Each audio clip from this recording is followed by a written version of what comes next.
السلام علیکم ورحمۃ اللہ وبرکاتہ دوستوں، امید کرتا ہوں آپ خیریت سے ہوں گے۔ میں ہوں محمد مقصود قاسمی اور آپ دیکھ رہے ہیں باغ مدینہ یوٹیوب چینل۔ سپریم کورٹ کے آئینی بینچ کا تاریخی فیصلہ انصاف کی جیت ہے، مولانا ارشد مدنی۔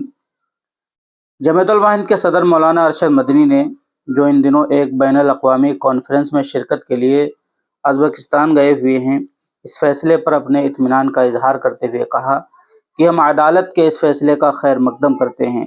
سپریم کورٹ کی آئینی بینچ نے دستور کی روشنی میں دفعہ 6A کی بہت ہی مناسب اور درست وضاحت کی ہے۔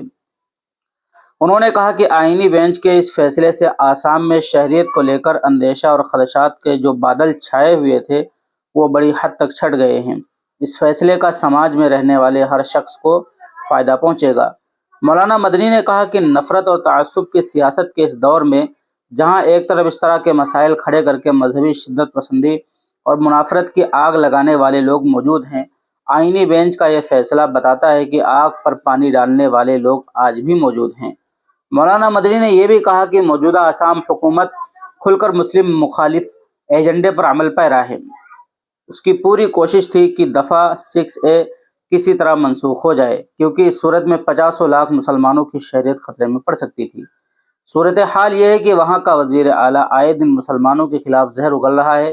در حقیقت ایسا کر کے وہ ریاست کے ہندوؤں اور مسلمانوں کے درمیان نفرت کی ایک ایسی خلیج پیدا کرنے کے درپے ہے جس کو آسانی سے پاٹا نہ جا سکے۔ مگر آج جو فیصلہ آیا ہے وہ نہ صرف تاریخی اور غیر معمولی ہے، بلکہ اس سے ان فرقہ پرست عناصر کے جذبوں پر سرد اوس پڑ گئی ہے جو اس امید میں پاگل ہوئے جا رہے تھے کہ دفعہ 6A کی منسوخی کے بعد مسلمانوں کو غیر ملکی قرار دے کر ریاست سے نکال کر باہر کریں گے۔ انہوں نے کہا کہ تاریخی آسام معاہدے کے بعد 1951 شہریت ایکٹ میں ترمیمی دفعہ 6A داخل کر کے شہریت کی حتمی بنیاد 25 مارچ 1971 مقرر کر دی گئی تھی۔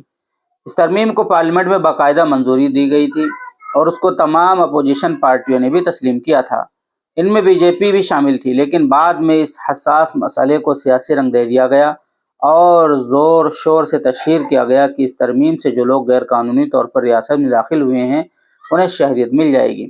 اس سے آسام کی تہذیب و ثقافت بھی متاثر ہوگی۔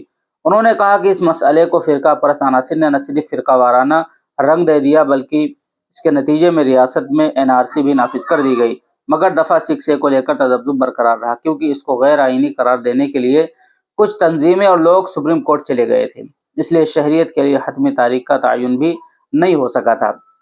مولانا مدنی نے کہا کہ آج سپریم کورٹ کی آئینی بینچ نے دفعہ 6A پر نہ صرف اپنی مہر ثابت کر دی بلکہ شہریت کے لیے وہی کٹ آف تاریخ مقرر کر دی جس کی پیروی پہلے دن سے جمعیت الموحدین کر رہی تھی۔ انہوں نے کہا اس فیصلے سے عام لوگوں کا عدلیہ میں اعتماد مزید بڑھا ہے۔ اس کے لیے ہمارے وہ وکلاء بھی قابل مبارکباد ہیں جنہوں نے اس اہم اور بڑے مقدمے کو بڑی محنت اور نظم و ضبط کے ساتھ لڑا اور اپنے دلائل سے آئینی بینچ کو قائل کیا کہ دفعہ 6A آسام میں امن، اتحاد اور استحکام کے قیام کے لیے کس قدر ضروری ہے، اور اگر اسے رد کر دیا گیا تو آسام میں ایک بڑے انسانی بحران کی صورتحال پیدا ہو سکتی ہے۔ مولانا مدنی نے آج کے فیصلے پر اپنی خوشی کا اظہار کرتے ہوئے مزید کہا کہ 2017 میں پنچایت سرٹیفکیٹ کو شہریت کا ثبوت ماننے والے فیصلے پر مجھے اپنی جماعتی زندگی میں جس قدر مسرت و خوشی ہوئی تھی اس سے کہیں زیادہ اس اہم آئینی بینچ کے تاریخ ساز فیصلے پر ہو رہی ہے۔ قابل ذکر ہے کہ جمعیت الموحدین روز اول ہی سے اس اہم مقدمے میں فریق ہے۔ اسی طریقے سے مولانا بدر الدین اجمل صاحب، مولانا محمود مدنی صاحب نے بھی اس فیصلے کا استقبال کیا ہے اور خوشی کا اظہار کیا ہے۔ اب آپ حضرات کا اس فیصلے کے متعلق کیا کہنا ہے نیچے کمنٹ کیجیے گا۔ پہلی بار چینل کو دیکھنے سبسکرائب بھی کر سکتے ہیں۔ چلیے دوستو، پھر ملتے ہیں انشاءاللہ جلدی کسی نئے ویڈیو میں۔ السلام علیکم ورحمۃ اللہ وبرکاتہ۔